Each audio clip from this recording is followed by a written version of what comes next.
إن الحمد لله نحمده ونستعينه ونستغفره ونعوذ بالله من شرور أنفسنا ومن سيئات أعمالنا من يهده الله فلا مضل له ومن يضلل فلا هادي له وأشهد أن لا إله إلا الله وحده لا شريك له وأشهد أن محمدا عبده ورسوله يا أيها الذين آمنوا اتقوا الله حق تقاته ولا تموتن إلا وأنتم مسلمون يا أيها الناس اتقوا ربكم الذي خلقكم من نفس واحدة وخلق منها زوجها وبث منهما رجالا كثيرا ونساء واتقوا الله الذي تساءلون به والأرحام إن الله كان عليكم رقيبا يا أيها الذين آمنوا اتقوا الله وقولوا قولا سديدا يصلح لكم أعمالكم ويغفر لكم ذنوبكم ومن يطع الله ورسوله فقد فاز فوزا عظيما اللهم صل على محمد وعلى آل محمد كما صليت على إبراهيم وعلى آل إبراهيم إنك حميد مجيد اللهم بارك على محمد وعلى آل محمد كما باركت على إبراهيم وعلى آل إبراهيم إنك حميد مجيد سبحانك لا علم لنا إلا ما علمتنا إنك أنت العليم الحكيم أما بعد سورہ بروج کی تفسیر چل رہی تھی اور یہ آیت کریمہ ان الذين آمنوا وعملوا الصالحات لهم جنات تجري من تحتها الأنهار ذلك الفوز الكبير بے شک وہ لوگ جو ایمان لائے وعملوا الصالحات اور عمل کرتے رہے نیک وعملوا اور عمل کرتے رہے الصالحات نیک لہم جنات ان کے لیے باغات ہیں تجری من تحتها الانہار جاری ہوں گی جن کے نیچے سے الانہار نہریں ایسے باغات جن کے نیچے نہریں جاری ہوں گی ذالک الفوز الکبیر اور یہی کامیابی ہے بہت بڑی ذالک الفوز الکبیر یہی کامیابی ہے الکبیر بڑی یہاں اہل ایمان اور نیک عمل کرنے والوں کا ذکر ہے یا تو اس سے مراد وہ مخصوص لوگ ہیں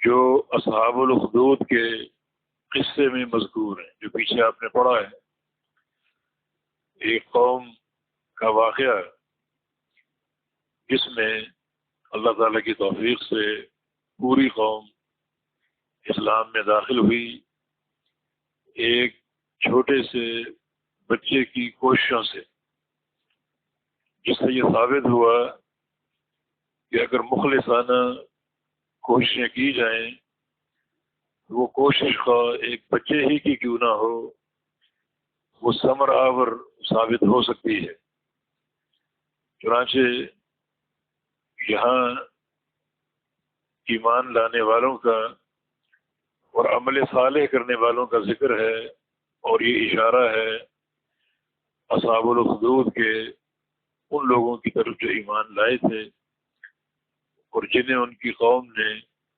خندقوں میں جھونک دیا تھا اور ان کو مبتلا عذاب کیا تھا کیا اس سے مراد عموم مؤمنین ہے کسی بھی دور میں ہوں اور کسی بھی مقام پر ہوں کسی بھی خطے میں ہوں اگر ایمان موجود ہے اور عمل صالح اختیار کیے رکھتے ہیں تو ان سب کے لیے یہ خوشخبری قائم اور ثابت ہے۔ تو ہر دور کے مومنین، ایمان کیا ہے؟ ایمان 3 چیزوں کا نام ہے۔ اقرار باللسان، زبان سے اقرار کرنے والے ہوں، تصدیق بالجنان، اور دل سے تصدیق کرنے والے ہوں، اور عمل بالارکان، اور جسم کے اعضاء سے عمل کرنے والے ہوں۔ ان 3 چیزوں کا مجموعہ ایمان کہلاتا ہے۔ اور اس کے بعد خاص طور پہ عمل کا ذکر، حالانکہ عمل ایمان میں داخل ہے، لیکن یہ عمل کی اہمیت کی طرف ایک اشارہ ہے کہ ایمان لانے کے بعد عمل صالح کرتے رہیں۔ مطلق عمل نہیں بلکہ عمل صالح، نیک عمل۔ اور نیک عمل کی تعریف میں 2 چیزیں آتی ہیں۔ نمبر 1، اس عمل کی ادائیگی اخلاص کے ساتھ، وما امروا الا ليعبدوا الله مخلصين له الدين وانما الاعمال بالنیات، اس عمل کی ادائیگی اخلاص کے ساتھ ہے۔ اور دوسرا، نیک عمل کی تعریف میں یہ بات بھی داخل اور شامل ہے کہ وہ عمل نبی علیہ السلام کی سنت اور آپ کے طریقے کے مطابق ہو۔ یہ 2 شرطیں اگر کسی عمل میں موجود ہیں، ایک اخلاص اور دوسرا سنت کی مطابقت، تو وہ عمل صالح ہے جو عند اللہ مقبول ہوگا۔ اور اس کا مقبول ہونا اللہ تعالیٰ کی رحمت ہے۔ اور جب وہ مقبول ہو گیا تو ان تمام نتائج اور ثمرات کا باعث بنے گا جن کے اللہ تعالیٰ نے وعدے فرما رکھے ہیں۔ یہاں بھی وعدہ موجود ہے، لہم جنات، ان کے لیے باغات ہیں۔ جنات، جنت ان کی جمع، باغات، ایسے باغات تجری من تحتها الانہار، یہ جملہ صفت ہے کہ جن کے نیچے سے نہریں جاری ہوں گی۔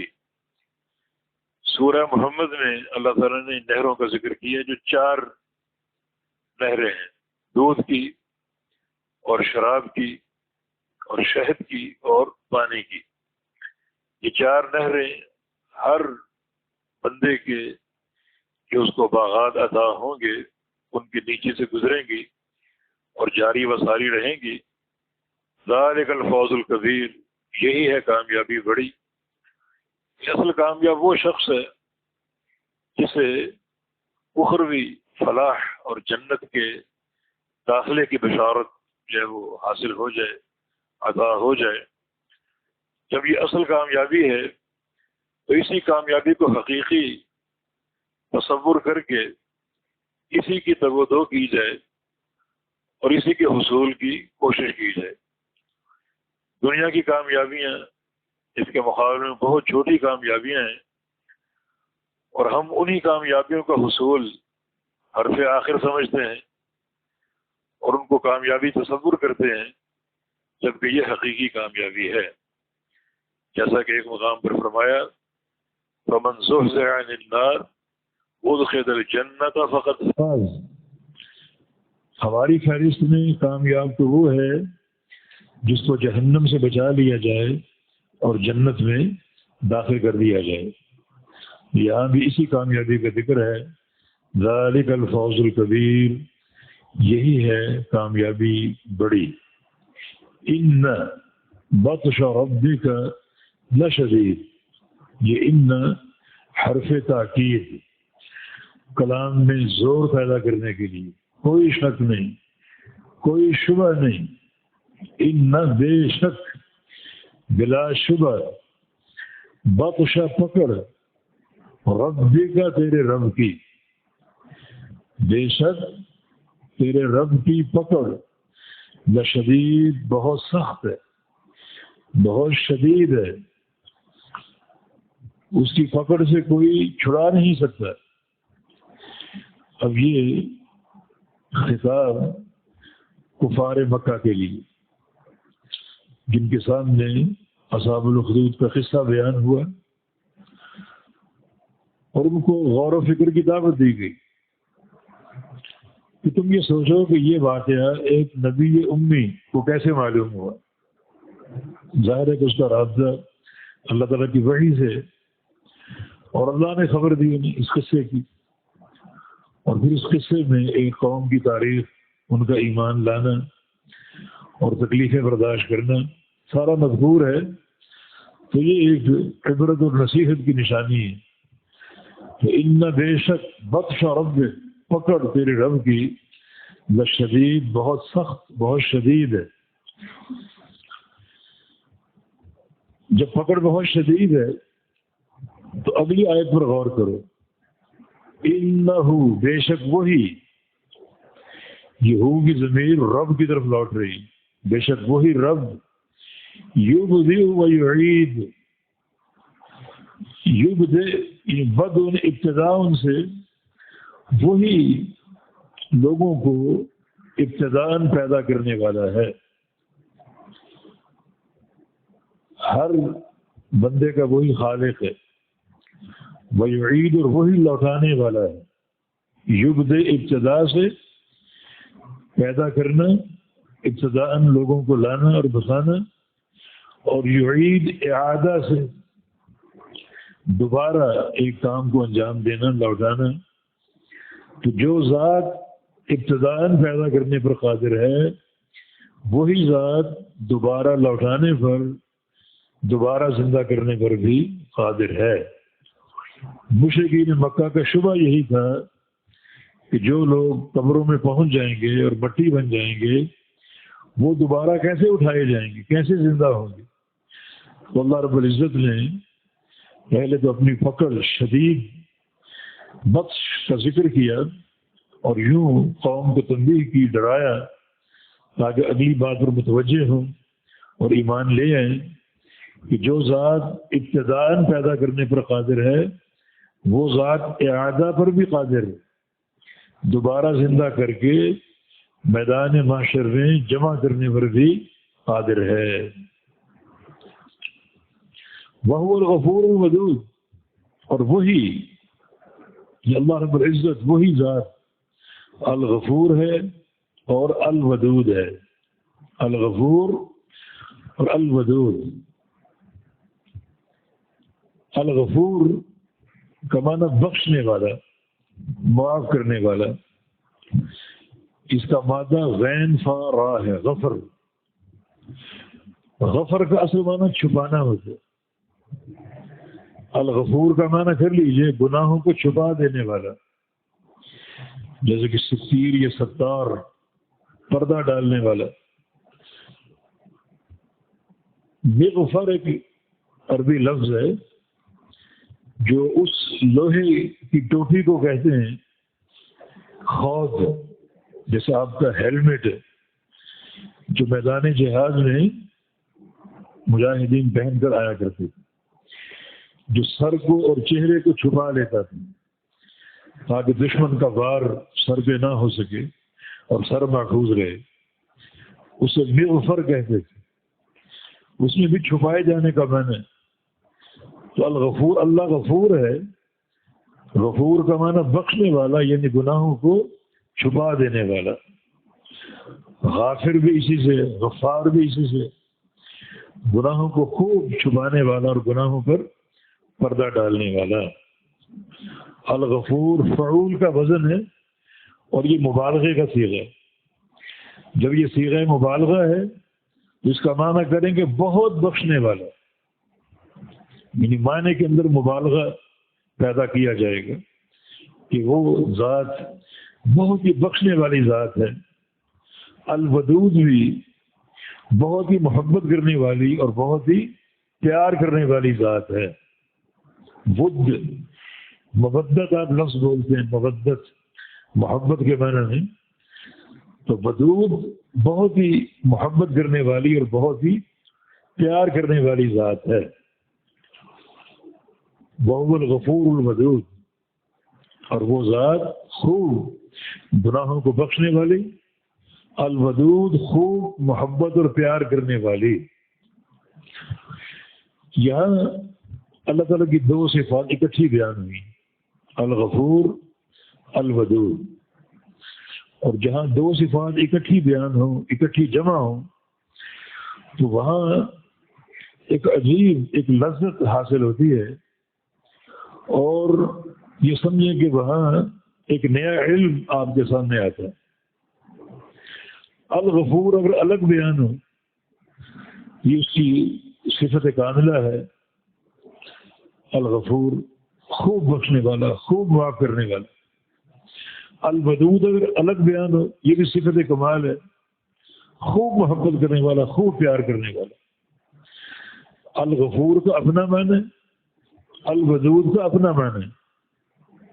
لیکن جب یہ دونوں اکٹھی ہو گئی تو ایک تیسرا معنی پیدا ہوتا ہے.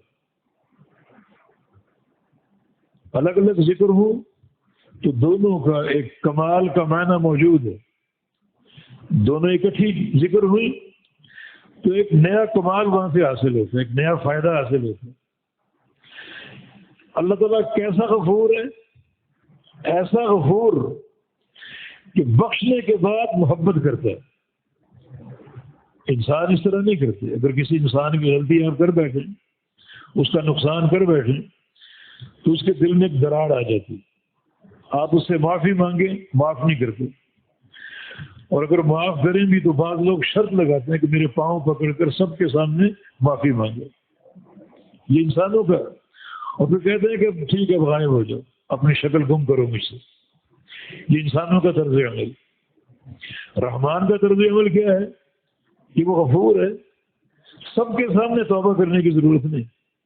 رات کو چھپ کر تاریکی میں توبہ کر لو، کسی کو کانوں کان خبر نہ ہو.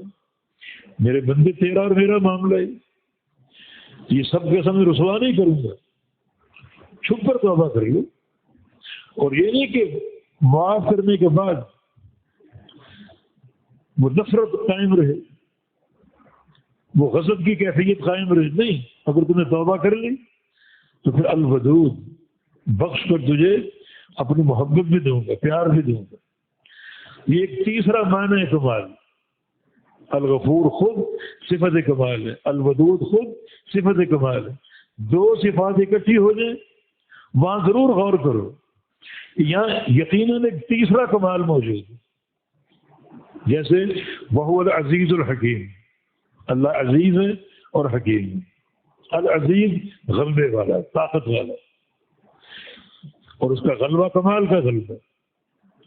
الحکیم حکمت والا، اس کی حکمت بھی کمال کی حکمت. دونوں اپنے مقام پر صفت کمال ہے، لیکن دونوں کے جمع ہونے سے ایک تیسرا کمال ملتا ہے، حاصل ہوتا ہے.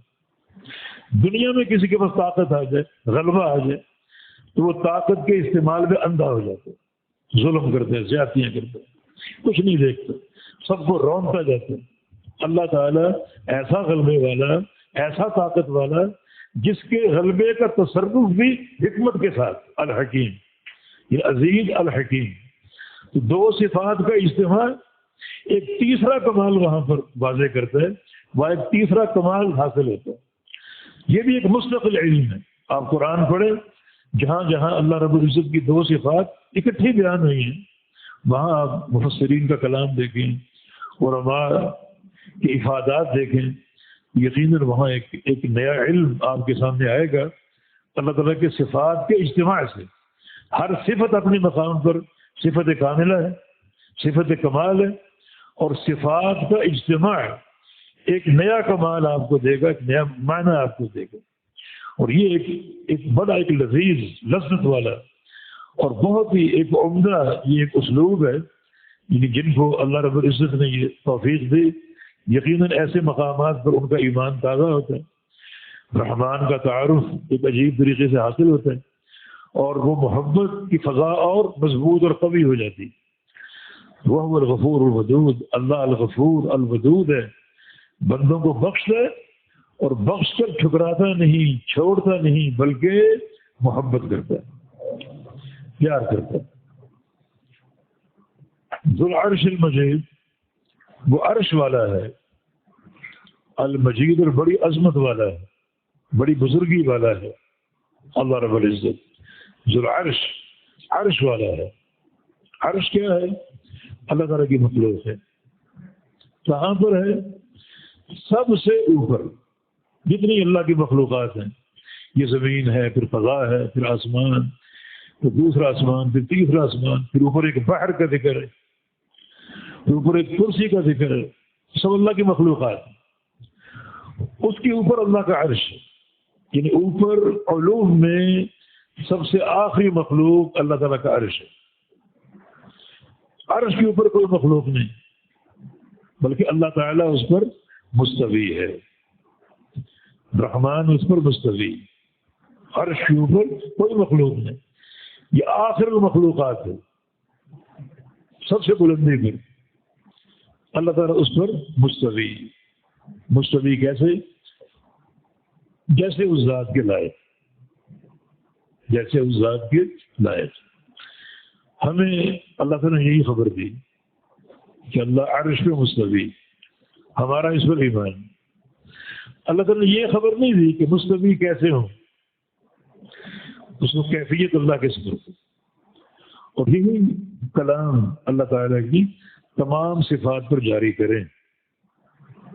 تمام صفات. اوپر دو صفات آپ نے پڑھی.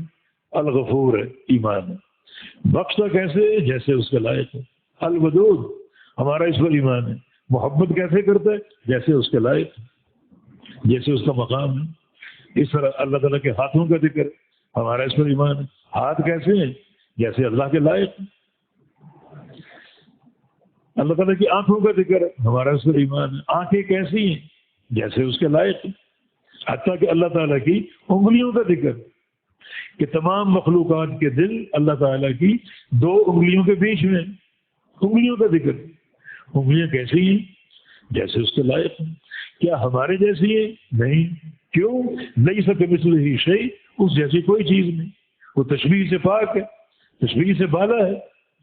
اس طرح رحمان کا عرش پہ مستوی ہونا حق ہے، ہمارے اس پر ایمان ہے. مگر استوا کی کیفیت کیا ہے؟ اللہ تعالیٰ کیسے مستوی ہے یہ معلوم نہیں. معلوم کیوں نہیں؟ کیونکہ بیان نہیں ہے. جو چیز بیان ہوگی اس پر ایمان. جو چیز بیان نہیں ہوئی وہ اللہ کے سپرد. خلاص. تمام صفات پر یہ قاعدہ جاری ہوگا، اور جن کو یہ قاعدہ اچھی طرح ازبر ہو جائے وہ بحمد اللہ عافیت کے راستے پر ہیں اور سلف صالحین کے منہج پر. سلف صالحین کے منہج پر. تو اللہ تعالیٰ عرش والا ہے، المجید، اور بڑی عظمت والا، بڑی بزرگی والا. سورہ فاتحہ کی جو حدیث ہے اس میں وَإِذَا قَالَ مَالِكِ يَوْمِ الدِّينِ، جب بندہ کہتا ہے کہ اللہ یوم جزا کا مالک ہے، تو اللہ اس کا جواب دیتا ہے کہ مجدنی عبدی، میرے بندے نے میری بزرگی بیان کر دی. تمجید. تو آخرت پر ایمان، اور پھر اللہ تعالیٰ کا روز آخرت کا مالک ہونا، یہ تصور، یہ اقرار اور یہ اعتراف اللہ تعالیٰ کی تمجید ہے، اس کی بزرگی اور بڑائی ہے. تو اللہ تعالیٰ عرش والا ہے، المجید اور بزرگی والا، عظمت والا. فعال لما یرید، خوب کرنے والا ہے. کیا؟ لما یرید، جو ارادہ کرے. ارادہ بھی اسی کا اور فعل بھی اسی کا. اللہ تعالیٰ کی صفت ارادہ اور صفت فعل. وہ ارادہ فرماتا ہے اور وہ کر گزرتا ہے، اور کوئی طاقت اس کے ارادے پر، اس کے فعل پر غالب نہیں آ سکتی. اس کا ارادہ اور فعل کیا ہے؟ بس ایک لفظ سے عبارت، ایک لفظ سے عبارت، اور وہ کن.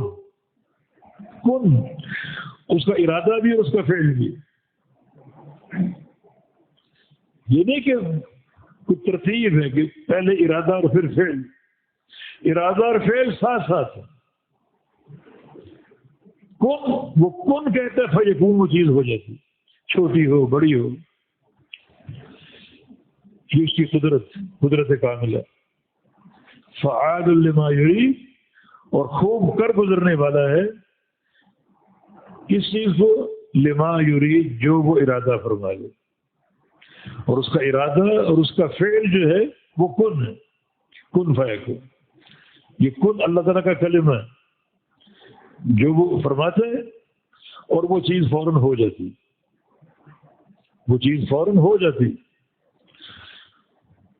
تو اللہ تعالیٰ کے کلمے کی، یہ کلام کی تاثیر یہاں پر سامنے آتی کہ ایک لفظ کن، اس کا نتیجہ ساری کائنات، ساری دنیا بنی اس کن کے نتیجے میں، یہ اس کا کلام ہے.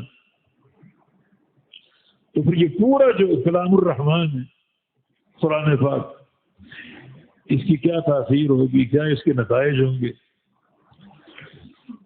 کیا اس کی قوت اور طاقت ہوگی، یہ تو قیامت کے دن ظاہر ہوگا. ہمارا کام کیا ہے؟ آج قرآن کو پڑھنا اور اس سے ایک مضبوط تعلق جوڑنا. اس لیے آگے قرآن کا بھی ذکر اللہ تعالیٰ نے کیا. تو فعال لما یرید، هل اتاک حدیث الجنود، کیا یہ حل حرف استفہام، کیا اتاک آئی تیرے پاس، حدیث خبر الجنود لشکروں کی، کیا آئی تیرے پاس خبر یا بات، الجنود جندن کی جمع لشکر، لشکروں کی خبر آپ کے پاس آئی. کون سے لشکر؟ فرعون و ثمود، فرعون اور ثمود کی خبر، فرعون اور ثمود کی خبر. طلبہ کے لیے فرعون جو ہے یہ بدل واقع ہو رہا ہے الجنود سے. فرعون و ثمود معطوف معطوف علیہ مل کر یہ الجنود سے بدل واقع ہو رہا ہے. یہاں ایک اشکال ہے، الجنود مبدل منہ جمع ہے جندن کی اور فرعون واحد ہے، حالانکہ بدل مبدل منہ میں مطابقت ضروری ہے. جمعا بتثنیۃ و مفردا بتذکیر و تانیثا، مطابقت ضروری ہے. یہاں مطابقت نہیں ہے، مبدل منہ جمع ہے اور بدل واحد ہے. تو یہاں مضاف محذوف ہے. هل اتاک حدیث الجنود، جنود فرعون و ثمود. اب مطابقت بن جائے گی کیونکہ جنود جو محذوف ہے وہ بدل واقع ہو جائے گی. یا فرعون کو محل منصوب مان لو بتقدیر اعنی، هل اتاک حدیث الجنود اعنی فرعون و ثمود. بدل بناؤ گے تو پھر یہ اس کا محل مجرور ہے، اور اگر اعنی مقدر مان لو تو اس کا محل منصوب ہے. دونوں صورتوں میں معنی بالکل مستقیم ہے. کیا آئی تیرے پاس خبر لشکروں کی؟ کون سے لشکر؟ فرعون اور ثمود کے لشکر. کہ اللہ رب العزت نے ان کی طاقتوں کے باوجود کس طرح ان کو ملیا میٹ کر دی اور تباہ و برباد کر دی، ان کی داستانیں مٹا دیں.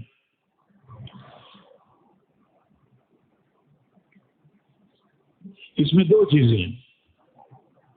ایک نبی علیہ السلام کے لیے تسلی کا پہلو، یہ جو کفار قریش جو آپ کو تکلیفیں پہنچا رہے ہیں، یہ فرعون اور ثمود کے لشکروں کے مقابلے میں کچھ بھی نہیں،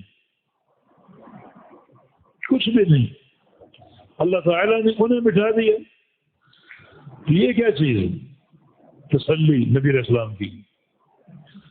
اور اس میں ایک پہلو کفار قریش کو بھی دعوت دینا کہ دیکھو تم سے پہلے بڑی بڑی قومیں آئیں، بڑی بڑی طاقتور، اور اللہ رب العزت نے انہیں صفحہ ہستی سے مٹا دیا. تمہاری کیا حیثیت؟ تو کفار قریش کو بھی ایک دعوت ہے اور نبی علیہ السلام کے لیے بھی تسلی کا پیغام ہے. بل الذین کفروا فی تکذیب، بلکہ وہ لوگ جنہوں نے کفر کیا، فی تکذیب، وہ تکذیب میں جھٹلا رہے ہیں، حق کو جھٹلا رہے ہیں اور ایمان نہیں لاتے. ان سارے حقائق کے باوجود دلائل قدرت کے باوجود اور سابقہ قوموں کے واقعات کے باوجود ان کی تکذیب، ان کا جھٹلانا اپنی جگہ قائم ہے۔ واللہ من ورائہم محیط، اور اللہ رب العزت ان کے پیچھے سے محیط، انہیں گھیرے ہوئے ہے۔ پیچھے سے گھیرنے کے معنی چاروں طرف سے گھیرا ہوا۔ اللہ تعالیٰ کے احاطے سے اور اس کی قدرت سے وہ باہر نہیں ہے، بلکہ اللہ رب العزت انہیں گھیرے ہوئے ہے۔ واللہ من ورائہم محیط، اللہ تعالیٰ انہیں ان کے پیچھے سے محیط گھیرے ہوئے ہے، اپنے علم کے ساتھ، اپنی قدرت کے ساتھ، اپنی بادشاہت کے ساتھ، کہ وہ اللہ تعالیٰ کو عاجز نہیں کر سکتے، اللہ تعالیٰ کو کمزور نہیں کر سکتے، بلکہ اللہ تعالیٰ کے احاطہ ان پر ہمیشہ کے لیے قائم ہے۔ اللہ تعالیٰ کے ذات ہی عرش پر، الرحمن علی العرش استوى، اور بعلمہ و قدرتہ و احاطتہ و ملکہ و تدبیرہ پوری دنیا کو گھیرے ہوئے، کوئی ایک فرد بھی اس کے احاطہ سے، قدرت سے، اس کے سمع اور بصر سے باہر نہیں، پوری دنیا کو گھیرے ہوئے۔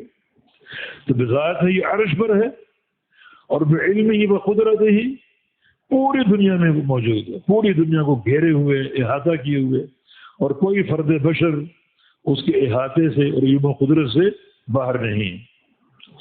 بل ہوا قرآن مجید، بلکہ یہ قرآن ہے مجید، عظمت والا، بزرگی والا۔ یہ قرآن پاک ہے، عظمت والی کتاب ہے، یہ فی لوح محفوظ، لوح محفوظ میں، لوح محفوظ یہ 7ویں آسمان پر موجود ہے، اور اس میں بالکل محفوظ ہے، وہاں بھی محفوظ ہے، اور اتار کر جہاں بھیجا وہاں بھی محفوظ ہے، یعنی زمین پر اللہ رب العزت نے اس کی حفاظت کا ذمہ لیا ہوا۔ انا نحن نزلنا الذکر وانا له لحافظون، لوح محفوظ میں بھی محفوظ ہے، اور جہاں اتار کے بھیجا اس زمین پر وہاں بھی محفوظ ہے۔ اس میں کوئی تبدیلی نہیں کر سکتا، کوئی تعریف نہیں کر سکتا، کسی قسم کی کوئی بیشی نہیں کر سکتا، یہ کتاب ضائع نہیں ہو سکتی۔ اللہ رب العزت نے اس کی حفاظت کا ذمہ لیا ہے، اور یہ حفاظت لفظاً بھی ہے اور معناً بھی ہے، لفظاً بھی ہے اور معناً بھی ہے۔ لوگ الفاظ میں تعریفیں کرنے کی کوشش کریں گے، ان کی سازش بے نقاب ہوگی۔ لوگ معنی کو تبدیل کرنے کی کوشش کریں گے، ان کی سازش بے نقاب ہوگی۔ یہ کتاب ایک ایسی کتاب، اللہ تعالیٰ نے اس کی حفاظت کا ذمہ لیا، حفاظت لفظی بھی اور حفاظت معنوی بھی۔ یہ لوح محفوظ میں یہ کتاب موجود اور محفوظ ہے، نہ وہاں کوئی شیطان پہنچ کر اس کو تبدیل کر سکتا ہے، نہ زمین پر کوئی شیطان صفت انسان اس میں تبدیلی واقع کر سکتا ہے۔ بارک اللہ فیکم۔ آگے